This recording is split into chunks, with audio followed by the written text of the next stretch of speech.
this video, I'm going to go over what I've been buying and what I've been selling, and giving you an update on the different decks and my different earnings and stuff like that. So the last time we ended, we got pretty damn lucky in the sense that we got a Jin Oceanus in the rewards. We also got pretty lucky that we purchased some of these mistresses. We also purchased a Shadow Fiend. That's not the right word, is it? What did we buy? Shadowy Presence, that's right, that makes a lot more sense. And that was about a month ago. So update from since then is posted them on. So we bought the present and we're trying to get about $1.40 for it. We also listed the Oceanus at 4.7, and then the Oceanus did eventually sell.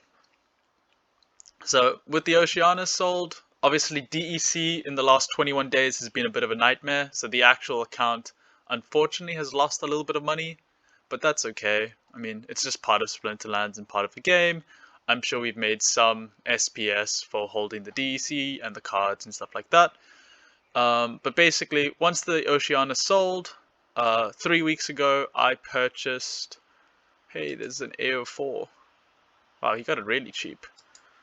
What is this card? Don't know why it's not loading. What did I purchase? Oh, this sold. Oh, I remember.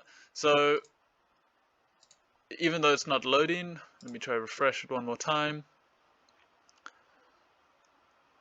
But basically, 21 days ago, Drea bought a whole bunch of cards, and yeah, we were holding this Pyromancer for a very long time. So we sold the Pyromancer at 1000 DEC. That was 21 days ago. And then the next day, I straight away went and bought a card. I bought a... why? Wow. Sorry. I can't even think of the names. Evangelist, it's now 3.3639. But I bought it at 4.3. At the time, it was a really good buy.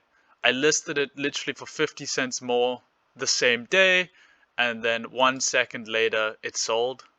So we bought it at 1200 DC, and then we straight away flipped it for like 200 DC, which is not a lot of money, but I'm just showing you that there is tons of potential. So even right now, an Evangelist is super cheap. We can go look at it. So you can see it's at 3.69, and with very little effort, it should be selling in the $4 range. But we can go look for some cards later. I straight away bought another Lunar Mistress, because these cards, like epic cards in general, are always my favorite investments, because it's like where a lot of new players would start to build their deck. And cards like the Lunar Mistress are really good. They're always just good, stable buys. So bought it at $4.20, listed it at $5 something. Got some rewards, nothing exceptional, like just some credits basically. This guy basically bought a whole bunch of Evangelists, so we sold our Evangelist. This was 20 days ago, and then, so it took us 9 days to sell it, but we sold it at 80 cents profit. And then I got on the deck a little bit ago, and basically straight away, I like $2.60 for a Pyromancer is super cheap. I'm greedy this time, and I'm tired of just making like 20 cents profit. But it is super possible. Like you could constantly be buying cards and flipping them for 20 cents profit at a time. But this time I'm being a lot more greedy, and I just listed it at under $4.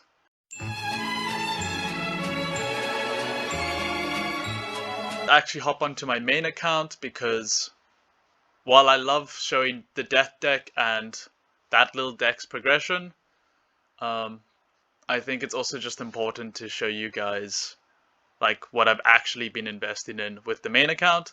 So on the main account, what I did is I just went and I bought a whole bunch of epics. So I bought all the Chaos Legion epics, I think. I might have missed one because I was playing it. This is just for the brawls. These aren't investments. I basically just bought a whole bunch of epics and whatever, a few fiends, just so that I can then play or delegate some cards to help people in the brawls.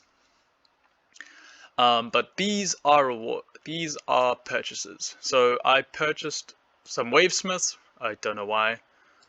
Must have just been that I wanted a level 4 or 5 Wavesmith. Knowing me, let's go look at Wavesmith quickly.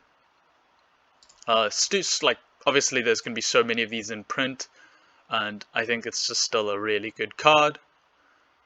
Like, Protect is always going to be valuable. There just might be too many in print at the moment that makes them valuable.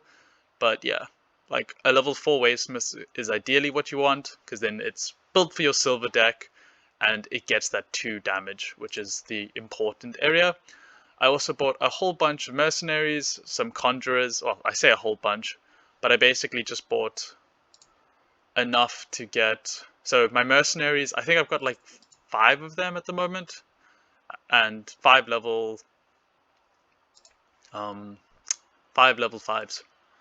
So just buy them up, and then you get them to level 6. So 100 of them combined gets you to level 6 and gets you the important heal. So I think all of the mercenaries in the reward cards are really good. You don't have to be buying them up, but I'm just buying them up to make sure that I have enough for my deck or to rent out. They're just good cards that I like. You could also see here I went really big, and well, not really, but I bought a whole bunch of Torhelios, and I paid 5.9 each.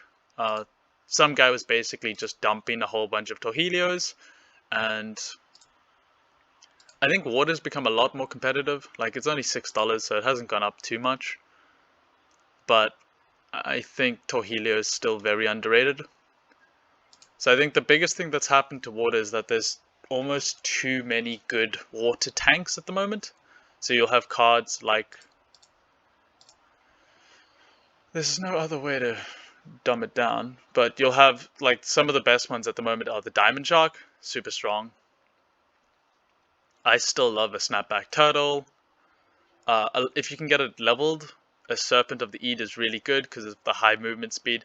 It's got very low armor and HP compared to the other tanks, but its dodge plus speed makes it very valuable. Frozen Soldier actually has taken a bit of a dip. He is no longer as good as he used to be. In my opinion, he's really good in Equalizer games. Then you've got one of my all-time favorites, the Sea Monster, my favorite, Torhelio the Frozen. But then there's just so many others. Like, you've now got the Whale. You've got obviously the Kraken. Frost Giant's okay, better when he gets leveled. You've got the Lobster. But basically, the recent addition of the Diamond Shark has pushed Torhelio less favorably because it's so cheap and it's got good it's got good armor. It does everything that the Serpent of the Eid didn't do, in the sense that it's got bad damage, but it's got good speed and it's got good armor, good HP, and it's just a really good position 1. And then this has basically pushed out my favorite Torhelio, but I still think it's a good buy, so I bought a whole bunch of Torhelios. The other thing I did buy is I bought a whole bunch, it just doesn't show you here because we've run out of data, but I bought a whole bunch of Lunar Mistresses. I think I paid like 3.5. Some person dumped a whole bunch and I just basically swept the floor until it was like back to 4, and now it's gone back up to above $4, 4.5. So that's what I've been buying. I'm seriously considering buying a gold deck just to play with brawls, and also just I've always wanted a gold deck, and now's a really good time to start when you can get a whole bunch of gold foils pretty cheap. I know you can get regular foils even cheaper, but I've already got a pretty decent regular foil deck. It might be time to branch out and get into the gold foils. So let me know what you guys are doing. I also did say that we are going to be doing a giveaway with packs every Splinterlands video. So what should we do? Let's do Pellicle Mercenary. Type down your in-game name and Pellicle Mercenary. Make sure that you subscribe to the channel, and yeah, I'll announce the winner in a future video. Definitely make sure to do that, and hopefully you guys win a pack. Catch you guys in the next video. This video was made possible thanks to our wonderful sponsor Unbound Nation. They are a gaming DAO. They focus on play and earn games. They're currently in Axie Infinity and Peg Axie. They're looking to expand into games like Splinterlands. So if you're looking for a scholarship or a gaming opportunity, join the link in the description below.